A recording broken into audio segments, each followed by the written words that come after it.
राधे राधे मित्रों, आप सभी कैसे हैं। उम्मीद करती हूँ आप लोग बहुत मस्त और ज़बरदस्त होंगे और आपकी पढ़ाई भी बहुत अच्छे से चल रही होगी। तो बाबू आज हम पढ़ेंगे क्या, द अकारांत स्त्रीलिंग। देखिए आपके सामने आ गया अकारांत स्त्रीलिंग प्रत्यय।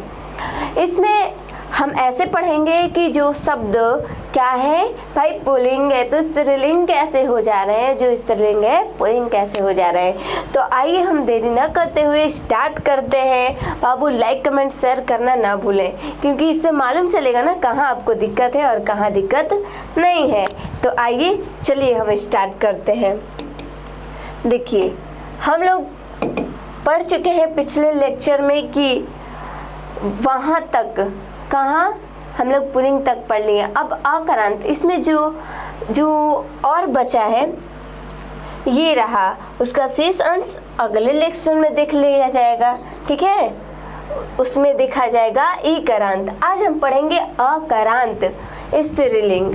देखिए अकारांत स्त्रीलिंग जो है वो 3 प्रकार यानी 3 भागों में बांटा गया है। जैसे कि आपको बता दें कि एक पिता होते हैं, उनके पुत्र यदि 3 यानी 3 लोग हैं, एक मोहन, रोहन और सोहन।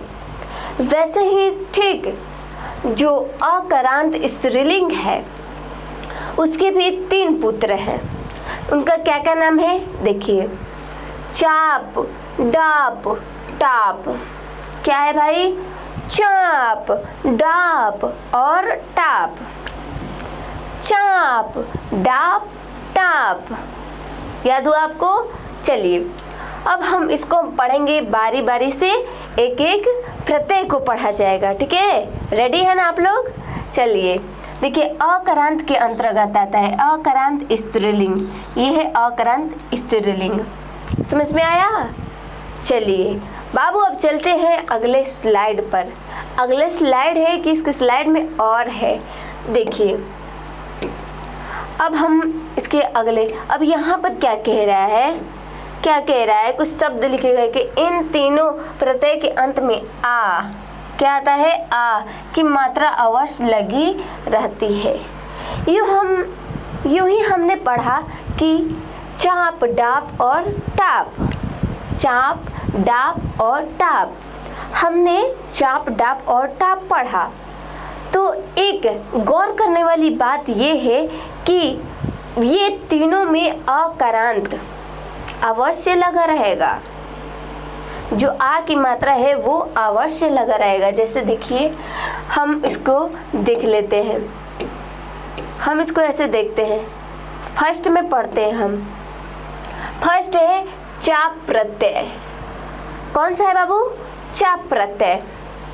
अब ऐसे याद नहीं हो रहा है तो हम आपको ट्रिक भी बताएंगे इसको। देखिए पढ़ते हैं क्या लिखा है, इस प्रत्यय के अंत में या की मात्रा लगी रहती है। जब आपको कोई दोनों तरफ से चाप ली तो क्या बोलता है, आ। क्या बोलता है, आ। नहीं तो एक और एग्जाम्पल, जब आप बाइक लेकर बाहर जाते हैं या फिर कहीं भी जाते हैं तो वहाँ से गिर जाते हैं, आपको पैर में चोट लग जाता है। चोट लगता है यानी जो बाइक है उसका प्रेशर और रोड का प्रेशर जब पैरों पे पड़ती है तो आप क्या बोलते हैं, आ। समानता आ की भाषा आती है ना, आ यानी या। आ से हम समझ जाएंगे या, ठीक है। तो वहाँ पर हम लोग या की शब्द करेंगे, या ऐसे। तो ये ट्रिक हो गया कि जब हमको चाप प्रत्यय जब आएगा तो उसमें जब चाप पड़ती है, जब जोर से पड़ती है तो वो बोलता है या, ठीक है। अब इसका उदाहरण जैसे देखते हैं, सूर्य धन चाप, तो क्या बन जाएगा, सूर्या। सूर्य धन चाप बनेगा सूर्या। कौशल धन चाप, कौशल्या। समझ में आया। कौशल्या कौन थी, आप लोग बताइए कौशल्या कौन थी। आमतौर पर रामायण के भाषा में बोलिए कौशल्या कौन थी। आप लोग जानते होंगे, जो बाबू गीता रामायण ये सब पढ़ते होंगे, इसकी जानकारी लेते होंगे। तो ये कौशल्या बना, ठीक है। कौन सा, एक सूर्य धन चाप यानी सूर्य बना, कौशल धन चाप कौशल्य बना। अब चलते हैं अगले स्लाइड पे। अब अगला स्लाइड क्या कह रहा है देखिए, अब दूसरा आ गया। दूसरा है टाप प्रत्यय। कौन? डाप प्रत्यय। कौन है बाबू? डाप प्रत्यय। इस प्रत्यय में केवल सीमा, रीमा एवं हेमा शब्द आता है। ये आपको बहुत अच्छा होगा कि 3 गो एग्जाम्पल याद कर लीजिए, इसका आप समझ जाइएगा। डाप, जो डाप होता है ना, यानी जो डफली होता है वो हेमा, रीमा और किसको बाबू? सीमा। जो डफली वाला होता है, जो डाप डाप करके डफली वाला हेमा, रीमा और सीमा को नाच कराता है। हेमा, रीमा और सीमा को नाच कराता है कौन? डाप वाला यानी डफली वाला। समझ में आया? ये है आपका ट्रिक। जो डाप प्रत्यय समझ गए, ये तीनों याद कर लीजिए, डाप प्रत्यय खत्म। अब देखिए, अब हम कैसे इसको कहेंगे कि देखिए, जैसे कि उदाहरण में रोमन धन डाप, तो क्या बन जाएगा? रीमा। रोमन धन डाप बनेगा रीमा। हेमन धन डाप बनेगा हेमा। रीमा, हेमा और सीमा बचा। रीमा धन डाप सीमा नहीं, यहाँ पर ये होगा रीमा धन डाप, तो सीमा कैसे बनेगा? यहाँ होगा शी, यहाँ पर गलती मिस्टेक हो गया है टाइपिंग में, तो यहाँ पर धन डाप होगा, सीमा हो जाएगा। ठीक है। अब देखिए, अब यहाँ पर बताया जा रहा है तीसरा नंबर।